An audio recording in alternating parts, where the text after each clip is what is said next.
こんにちは、なおです。チュイン。今月の買ってみた、早速やっていきたいと思います。まずはガンプラから。はい、これは三国総決伝と読めばいいんですかね。孫権ガンダムアストレです。最初にちょっとびっくりしたんですが、これ中国で作ってるんですね。ガンプラもついに逆輸入される時代になったんですね。このシリーズ、三国志に登場する人物とガンダムのコラボ作品みたいな感じですかね。ガンダムベースでは以前から販売されていたようなんですが、今月から一般販売されるようになったのでヨドバシで購入しました。このキット、クリアパーツがふんだんに使われていて結構豪華ですね。最近 SD にもハマっているのでこれはゲットしておきました。いや、かっこいいですね。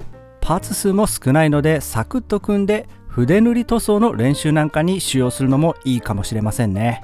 はい、次へ行きましょう。何を買ったかというと、はい、出ました。ガンダムユニコーンより HGUC クシャトリアです。このキットが発売されたのは2009年なので約12年前ですね。当時塗装して完成させたんですが、今月再販されたので久しぶりに購入しました。さらに今回は素組みも完了しています。どうですか、144分の1でこのボリューム。同じ144分の1のザクと比べるとこの違い、いやー、大迫力ですね。当時はアニメ風に明るい色に調色して仕上げたんですが、今回はちょっとリアルな感じに仕上げてみようかなと思っています。ただ実際に塗装するのはもうちょっと先になりそうですけどね。はい、次へ行きましょう。今度はプレ版ですね。今月は先月よりもちょっと大きめの箱で届きました。さて、中には何が入っているんでしょうか。はい、出てきました。マスターグレードのテスタメントガンダムです。この機体あまり詳しくないんですが、ガンダムシードの外伝に登場する機体みたいですね。パッと見はストライクとアストレイを足して2で割って赤く塗った感じですかね。フレームはシードシリーズ共通のシード X フレームと書いてあります。このキットは今のところ作る予定がないので、とりあえず積んでおくことにします。はい、ガンプラはここまでになります。次のプラモは何かというと、はい、出ました。マクロスに出てくるグラージとリガード、敵のロボットですね。これも再販されたので購入しました。いや、懐かしいですね。当時はアリーとか今井から販売されてたと思うんですが、今はバンダイが金型を持ってるんですね。この2つ、リガードの方は72分の1なんですが、グラージは100分の1。再販されたのは本当にありがたいんですが、ここはスケールを統一してほしかったですね。ちょっと残念です。ガンプラでいうと旧キットの時代のものなんでね、かなりいじりがいがあると思います。これも来たるべき日に備えて積んでおきたいと思います。はい、プラモは以上になります。続いて消耗品いってみたいと思います。はい、出ました。結構たくさんあるんですが、何かというと、はい、アクリジョンですね。普段はエアブラシで塗装するのでラッカー塗料を使っているんですが、筆塗り用の塗料として購入しました。筆塗装用の塗料だとシタデルとかファレフォなんかが流行ってるんですが、結構高いんですよね。なので私はシタデルじゃなかった、アクリジョンでいきたいと思います。先日発売された食玩のガンダムアーティファクトナイチンゲールです。まだ途中なんですが、このアクリジョンで塗ってみました。最初にベースカラーを塗って、その上に基本色、さらにその上にアクリジョンのスモークグレーでフィルターをかけて赤に深みを出してみたんですが、どうでしょうか。この後はハイライトなんかを入れていきたいと思っています。普段筆塗装はほとんどやらないんですが、結構楽しいですね。いや、沼にはまらないように気をつけないと。はい、さらに今月もミグさんのオイルブラシャーを2本購入しました。これも結構色が揃ってきています。塗料はこんな感じですね。はい、次へ行きましょう。何が来るんでしょうか。はい、ちょっと高めの筆を3本購入しました。筆塗装といえば筆がないと始まりませんからね。この黒い長谷川の筆は熊の筆ですね。ウェザリング用のぼかし筆なので、ピグメントなんかをぼかすのに使用します。この白いのは平筆の先が丸くなっているフィルバートという種類の筆ですね。この黒い筆はグリーンスタッフワールドの面相筆です。ちょっと熊の筆から見てみましょうか。どうでもいいんですが、長谷川の商品っていつも限定品って書いてありますよね。サイズは中で価格は1300円くらいでした。柄の部分は木製なんですが、黒のグロス塗装がされています。これは高級感があっていいですね。毛質はポニーヘアって書いてあるので、馬の毛ですね。コシがあってなかなか使いやすそうですね。これは使うのが楽しみです。はい、次はこれです。ゴッドハンドの平丸筆ですね。サイズは M で価格は1700円くらいでした。この筆は筆ムラが出にくいという噂を聞いたので試しに購入してみました。柄の部分は木製で白のグロス塗装がされています。さっきの長谷川の筆にちょっと似てますね。毛質は PBT と書いてあるので人工毛ですね。コシがあってなかなか良さそうです。これキャップが付属するんですが、なんかねパツンパツンでちょっとサイズが合ってないような気もします。無理やりはめると柄の部分が傷つきそうでちょっと怖いですね。はい、最後はこちら。グリーンスタッフワールドの面相筆です。サイズは005で価格は1300円くらいでした。柄の部分は木製なんですが、さっきの2つと違って普通の細長いタイプですね。毛質は最高級と言われているシベリアンコリンスキーの毛みたいです。ただ素人なんでね、これが本当にシベリアンコリンスキーの毛かどうか分かりません。これはフィギュアの塗装なんかで活躍してくれそうですね。はい、次へ行きましょう。塗装つながりでこんなものを購入しました。これは塗料を電動でかき混ぜる棒ですね。単三電池を2本入れると動きます。作りはちょっと安っぽい感じがしますね。100円ショップなんかに売ってそうな感じです。これを購入した理由なんですが、先日アクリジョンで筆塗りをしている時に瓶の中の塗料が分離してしまって結構頻繁にかき混ぜないといけなかったんですよね。ちょっとめんどくさいのでこれを試しに使ってみることにしました。早速かき混ぜてみましょうか。先に棒を瓶の中に入れてから電源をオンにします。さてどうなるんでしょうか。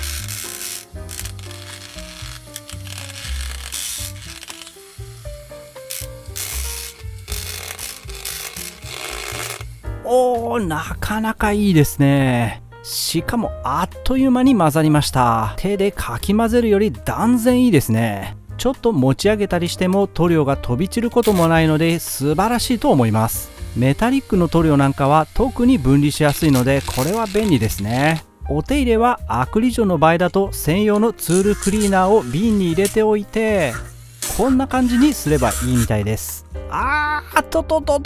中の寒天みたいなやつが絡まっちゃいました。寒天状のものは筆洗いにもねいまいち活躍してくれないので外しておいた方がいいかもしれませんね。あと使わない時はこんな感じに置くと思うんですがいまいち安定しないですね。ちょっと生意気な意見かもしれませんがどうやって使用するかを想定して設計されていると商品価値も上がるんじゃないでしょうかね。これはちょっと残念です。はい、続きまして工具関連いってみたいと思います。何を買ったかというと、はい、出ました。ニッパーです。いや、ニッパーなんですがもう何本持っているのか自分でもわからなくなってきました。これはスリーピークスという会社のプラスチック専用の片刃ニッパーです。このバネのところがプラスチック製なのが特徴的ですよね。価格は2500円くらいでした。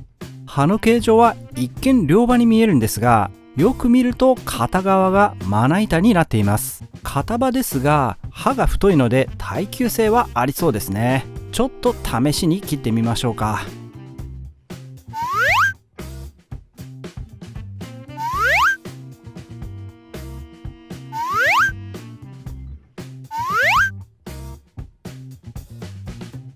はい、どうでしょうか。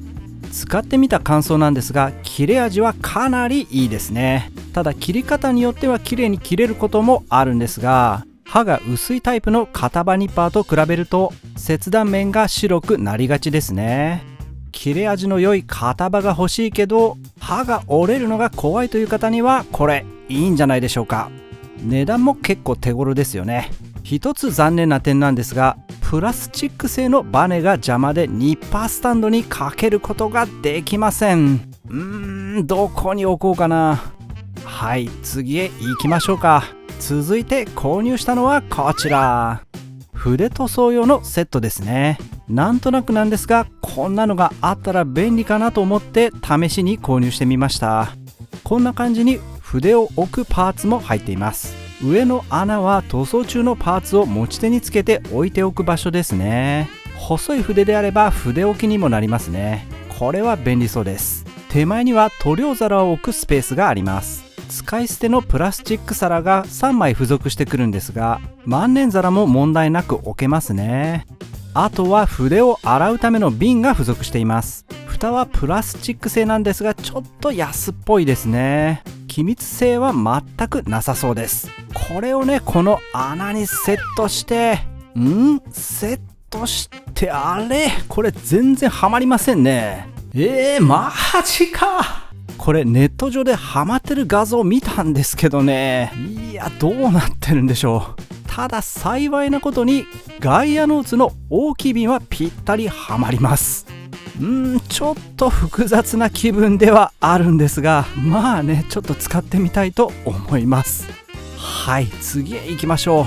続いて購入したのはこちら、これは筆置きですね。ミグさんのブランドです。これも最近流行っている自分で組み立てるタイプのやつですね。組み立て説明書が入っていないんですが、だいたいわかると思います。ちょっと仮組みしてみたんですが、こんな感じですね。ただこのままだとすぐに分解してしまうので、組み立てには木工用ボンドが必要になります。確か先月もこんなのを組み立ててた記憶があるんですが、気のせいかな。はい、できました。砲弾をモチーフにしたデザインでなかなかかっこいいですね。サイズは幅が約20センチ、高さは約6センチで、この一番高い背の部分で10センチになります。実際に筆を立ててみるとこんな感じになります。全部で59個の穴があるのでたっぷり収納できますね。筆以外のツール置きにも使えそうな感じがします。これはいいものをゲットしました。はい、まだまだ続きます。続いて購入したのはこちら、小型のターンテーブルですね。パッケージがかっこよかったので買ってみたんですが、なんと開けてみたら普通の中華製のターンテーブルです。かなり安っぽいですね。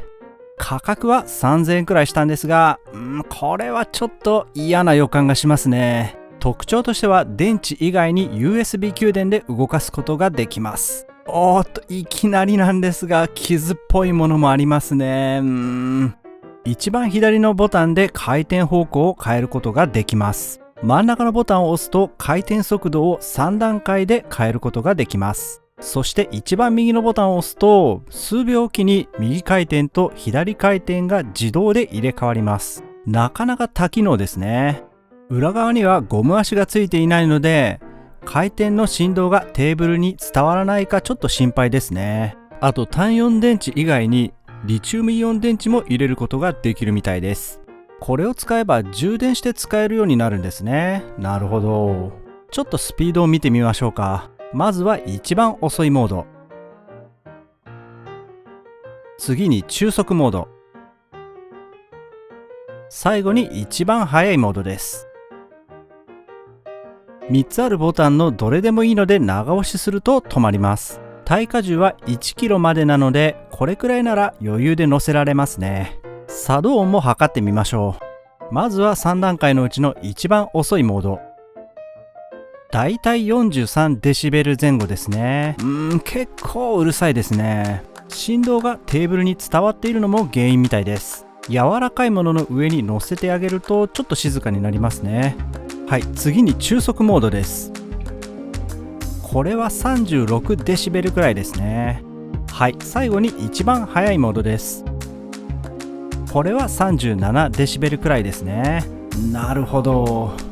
私的には一番遅いモードがいいんですが、ちょっとうるさすぎるので騒音対策が必要ですね。私が持っているタミヤのターンテーブルにはついていない反時計回りの機能や回転を自動で切り替える機能などがあるので、そういった機能を使いたい方にはいいかもしれませんね。はい、次へ行きましょうか。続いてはこちら。